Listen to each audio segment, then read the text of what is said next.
பொதுமக்கள் அனைவருக்கும் gas cylinder என்பது ஒரு முக்கியமான ஒரு பொருள்தான். இந்தியாவில் சமையல் எரிவாயு பயன்படுத்துவோரின் எண்ணிக்கை அதிகரித்து வரும் நிலையில் இறக்குமதி செய்யப்படும் எல்பிஜி தேவையும் அதிகரித்து காணப்படுகிறது.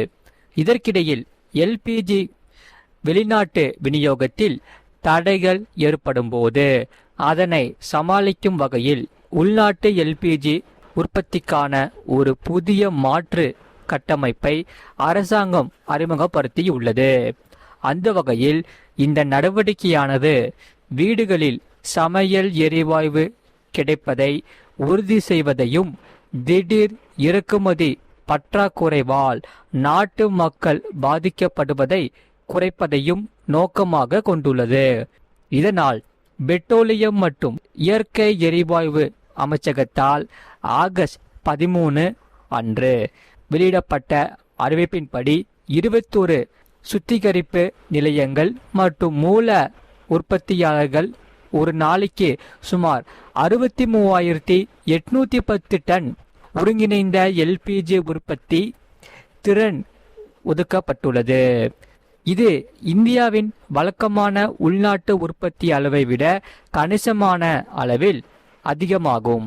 மேலும் இந்த உற்பத்தி நாட்டின் தினசரி எல்பிஜி தேவையில் 70% நோக்கமாக கொண்டு உற்பத்தி செய்யப்பட உள்ளது.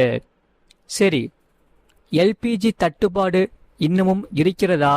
இது எங்கு இருக்கிறது என்று இங்கே பார்ப்போம். நீங்க மறக்காம வீடியோக்கு ஒரு லைக் பண்ணிட்டு பாருங்க. மேற்கு ஆசியாவில் சமீப காலமாக ஏற்பட்டுள்ள பதட்டத்தால் எரிவாயு இறக்குமதி பாதிக்கப்பட்டது. இதனை கருத்தில் கொண்டு உள்நாட்டு எல்பிஜி உற்பத்தியை அரசாங்கம் மேற்கொண்டுள்ளது. அந்த வகையில் இந்தியாவில் எரிவாயு உற்பத்தி செய்வதை விட இதில் மிக அதிக அளவில் எல்பிஜி பயன்படுத்தப்பட்டு வருகிறது. சரி, எல்பிஜி தேவைகள் பொறுத்தவரை கடந்த 2025 முதல் 2026 நிதியாண்டில் நாடு சுமார் 33.2 மில்லியன் டன் எல்பிஜியை பயன்படுத்தியுள்ளது. அதே நேரத்தில்தான் உள்நாட்டு உற்பத்தி தோராயமாக இதில் 13.1 மில்லியன் டன்களாக இருந்தது. இவற்றில் இந்த தேவையை பூர்த்தி செய்யும் வகையில் வெளிநாட்டில் இருந்து கணிசமாகவே இந்த எல்பிஜி இறக்குமதியானது செய்யப்பட்டது. இந்தியா கடந்த நிதியாண்டில் சுமார் 21.3 மில்லியன் டன் எல்பிஜியை இறக்குமதி செய்துள்ளது. இது உள்நாட்டு சந்தை வெளிநாட்டு விநியோகங்களை எந்த அளவிற்கு சார்ந்துள்ளது என்பதை எடுத்து காட்டுகிறது. இதில் இந்தியாவை பொறுத்தவரை 2026 நிதியாண்டில் சராசரியாக உள்நாட்டு எல்பிஜி உற்பத்தி ஒரு நாளைக்கு சுமார் 35,900 டன்களாக இருந்தது.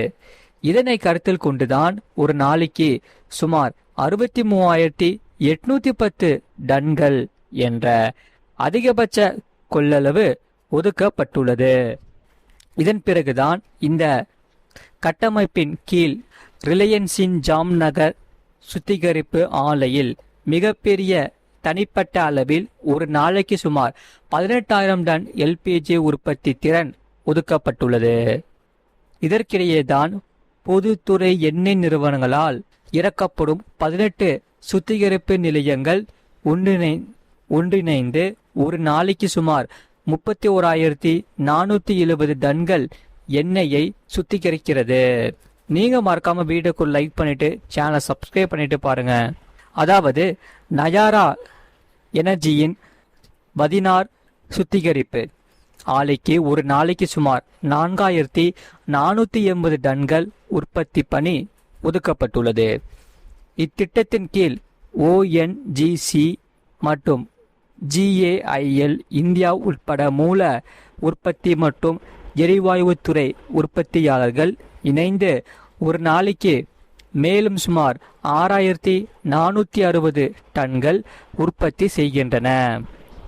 அந்த வகையில் இந்த விநியோகமானது அவசர காலங்களில் கூடுதல் வீட்டு உபயோக எல்பிஜி எங்கிலிருந்து கிடைக்கக்கூடும் என்பது குறித்து அதிகாரிகளுக்கு ஒரு தெளிவான கண்ணோட்டத்தை அளிக்கிறது.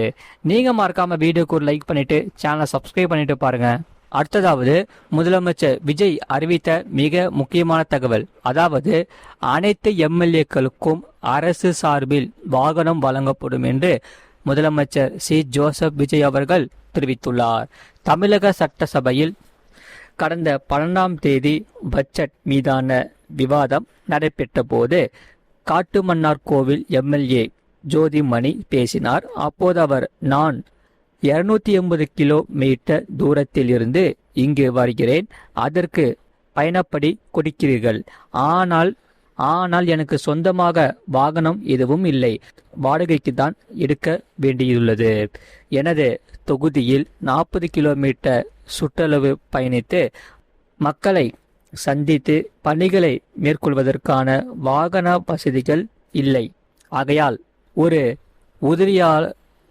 ஒரு உதவியாளரை வைத்துக்கொண்டு அவருக்கு ஊதியம் கொடுக்கும் அளவுக்கு என்னிடம் வசதிகள் இல்லை. இப்படிதான் இங்குள்ள எம்எல்ஏக்களில் முக்கால்வாசி பேர் உள்ளன. அப்படிப்பட்டவர்களுக்கு உதவும் வகையில் அவர்களுக்கு கார் உள்ளிட்ட வசதிகளை செய்து தர வேண்டும். என பேசினார். ஆகையால் இந்த நிலையில் சட்டசபையில் வசதி குறைந்த மற்றும் புதிய எம்எல்ஏக்களில் எந்தெந்த எம்எல்ஏக்களுக்கு கார் உள்ளிட்ட உதவிகளை அரசால் வழங்க முடியும் என்பது குறித்து முதலமைச்சர் விஜய் ஆலோசித்து வருகிறார். இது சம்பந்தமான அறிவிப்பை அவர் சட்டசபையில் வெளியிடுவார் என்று தகவல்கள் வெளியாகியுள்ளது. அந்த வகையில் இந்த நிலையில் தமிழக சட்டசபை கூட்டத்தில் முதலமைச்சர் விஜய் 110 விதியின் கீழ் சில அறிவிப்புகளை வெளியிட்டார். அதில் அனைத்து எம்எல்ஏக்களுக்கும் அரசு சார்பில் வாகனம் வழங்கப்படும் என்று கூறினார். இதன்படி அனைத்து எம்எல்ஏக்களுக்கும் கார் வழங்கப்படும். தங்களது மக்கள் பணியை தேய்வின்றி தொடர்வதற்கும் அவர்கள் தங்களின் தொகுதி பணிகளை திறம்பட மேற்கொள்வதற்கும் வசதியாக இந்த அறிவிப்பு வெளியிடப்பட்டுள்ளது. இதன்படி எம்எல்ஏக்கள் தங்களுக்கு உதவியாளர்களை நியமிக்க மாதம் 25,000 படி வழங்கப்படும். ஓட்டுநர் வாகன பராமரிப்பு எரிபொருளுக்கு மாதம் 75,000 படி அளிக்கப்படும் என தெரிவிக்கப்பட்டு உள்ளது. முதலமைச்சர் விஜயின் இந்த அறிவிப்புக்கு தவேக, காங்கிரஸ் உள்ளிட்ட கட்சிகளை சேர்ந்த சட்டமன்ற உறுப்பினர்கள் வரவேற்பு தெரிவித்து பேசினர். நீங்க மறக்காம வீடியோக்கு லைக் பண்ணிக்கோங்க, சேனலை சப்ஸ்கிரைப் பண்ணிக்கோங்க. உங்க ஃப்ரெண்ட்ஸ் அண்ட் ஃபேமிலிக்கு தெரியப்படுத்தவும் இந்த வீடியோ கண்டிப்பாக ஷேர் பண்ணிக்கோங்க. அவங்களும் இந்த வீடியோ பார்த்து பயன்பட்டு கொள்ளட்டும். அதே சமயம் இந்த செய்தியை பற்றி நீங்கள் என்ன சொல்கிறீங்க, உங்கள் கருத்துக்கள் என்னென்னு கமெண்ட் செக்ஷனில் மறக்காமல் கமெண்ட் பண்ணிக்கோங்க. நிறைய பேர் பார்க்குறீங்க, ஆனால் வீடியோக்கு லைக் பண்ண மாட்டேங்கிறீங்க, சேனலை சப்ஸ்கிரைப் பண்ண மாட்டேங்கிறீங்க. நீங்கள் மறக்காமல் வீடியோக்கு லைக் பண்ணிட்டு சேனலை சப்ஸ்கிரைப் பண்ணிட்டீங்கன்னா நம்ம புதிய அதாவது அரசு சார்ந்த மிக முக்கியமான செய்திகள் நம்ம சேனலில் அப்லோட் பண்ணிகிட்டே இருப்போம். அதனால் நீங்கள் மறக்காமல் நம்ம சேனலை சப்ஸ்கிரைப் பண்ணி வச்சுக்கோங்க. நம்ம சேனலில் நிறைய ஷார்ட்ஸும் அப்லோட் பண்ணிகிட்ருக்கோம். அதனால் நீங்கள் அதையும் பார்த்து பயன்பெறுங்க. இவ்வளோ நேரம் முழுமையாக வீடியோ பார்த்ததுக்கு மிக்க நன்றி. மீண்டும் அடுத்த வீடியோவில் நம்ம கண்டிப்பாக சந்திப்போம். நன்றி, வணக்கம்.